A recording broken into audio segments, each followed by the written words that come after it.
बेटा, एक छोटा सा बच्चा अपनी माँ से आकर बोलता है कि माँ मैं कल से स्कूल नहीं जाऊंगा। एक माँ की बड़ी दर्द भरी कहानी है, सच्ची कहानी है। वो आकर बोला कि माँ मैं कल से स्कूल नहीं जाऊंगा। आप नहीं था उसका, वो लोगों के घर में मेहनत मजदूरी करके उसको पालती थी, उसको पढ़ाती थी। लेकिन बेटा क्या बोल रहा है आकर कि मैं कल से स्कूल नहीं जाऊंगा। क्यों? क्योंकि बच्चे उससे उसकी माँ के चेहरे से चिढ़ाते हैं। उसकी माँ के चेहरे पे एक कमी थी, उसकी एक आंख नहीं थी। माँ ने बहुत समझाया, बेटे जब तक तू बच्चा है, बड़ा नहीं हो जाता, तुझे ये सब करना सहना पड़ेगा, उसके बाद तू मुझे छोड़ के जा सकता है। माँ ने उसे मना लिया। दिन गुजरते गए, लेकिन जैसे जैसे उस बेटे की उम्र बढ़ती गई, उसके दिल में माँ के लिए नफरत और ज्यादा बढ़ती गई। खुदा करे लोगों के दिलों में एटलीस्ट माँ बाप के लिए तो नफरतें नहीं होनी चाहिए।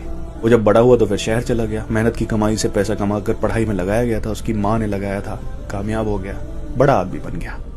अब माँ तो माँ होती है ना, अकेले रहती थी, वही लोगों के रहमो करम पे पल रही थी। लोग उसे उसके बेटे का हाल बताते रहते थे। वो कामयाब हो गया, बड़ा आदमी बन गया, अच्छा घर उसने बना लिया। बेटा भी जालिम था, एक बार भी माँ से मिलने नहीं आया। इस लेवल की नफरत थी उसे। फिर किसी ने आकर कहा कि तुम्हारे बेटे ने शादी भी कर ली है। सोचो ना क्या बीती होगी उस माँ के दिल पर, जिसने मतलब इतनी कुर्बानियां देकर उसको पाला बड़ा किया, और उसने सारी खुशियों से अपनी निकाल फेंका। फिर हद तो तब हुई जब किसी ने कहा कि तुम्हारा पोता पैदा हुआ है। अब माँ से नहीं रहा गया। अब वो अपने बेटे का बचपन देखना चाहती थी।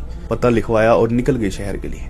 शहर पहुंची, उसके घर के सामने अमीर आदमी ना, बड़े आदमी जा नहीं सकते, आप झांक नहीं सकते उनके घरों में बिना इजाजत के। एक वॉचमैन खड़ा हुआ था, बहुत मिन्नतें की, अंदर नहीं जाने दिया। उसने कहा कि हमारे मालिक ने हमें बोला हुआ है कि इस तरह की कोई भी औरत आएगी उसको अंदर मत आने देना। इस तरह की, इस लेवल की नफरत थी उसे। सुबह से शाम तक बैठी रही, 1 दिन से 2 दिन तक वहां बैठी रही। लेकिन जब उसकी उम्मीद टूट गई तो वो बोली, बेटे मैं ये कुछ लिखवा कर लाई हूं, ये ना मेरे बेटे को दे देना। हाँ, मायूस होकर वापस गांव लौट गई। खत चौकीदार उस दिन देना भूल गया।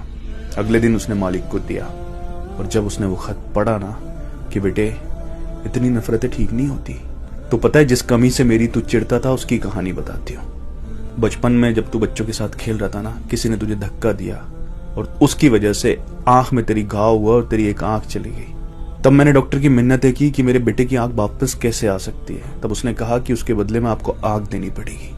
मैंने एक पल भी नहीं सोचा, अपनी एक आंख दे दी। तब उन्होंने किसी बच्चे की आंख तेरी आंख में लगाई।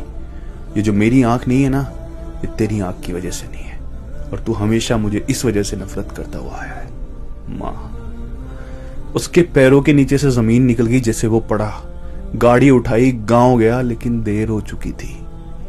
अब माँ नहीं मिलेगी, माँ की मैयत मिलेगी। और इतना बड़ा सदमा दे दिया कि घर के नौकरों को भी बोलता है कि इस औरत को अंदर मत आने देना। अब कोई फायदा नहीं था, रख वो दौलतें, रख वो नफरतें अपने पास, क्योंकि माँ तो जा चुकी थी। पूरी दुनिया उसके मुंह पर थूक रही थी।